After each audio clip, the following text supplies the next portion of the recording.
पत्नियां रूठती काहे खन। अरे काहे का रूठा थी, कोनो कारण थोड़ी रहत है। उनके मन का जब कोनो काम नहीं हो तो वो रूठ जाती। कोई उनका उल्टा सीधा बोलत है तो रूठ जाती।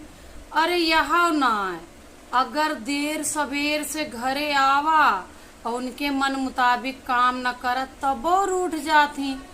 और काहे का रूठा थी, सबसे बड़ा कारण यह है जब पतिदेव उनकी तरफ ध्यान ना देते, या रूठा थी कि हमका पतिदेव मनावे तो मनाए लेवा करा ना। मनावे मका हो जाता है, कोनो पैसा लागत है।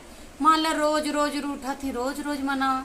साल में एक बार केवल पत्नी तू ही मनाए, तोहार काम आटा कि पत्नी रूठा है तो ओका रोज रोज मनावा।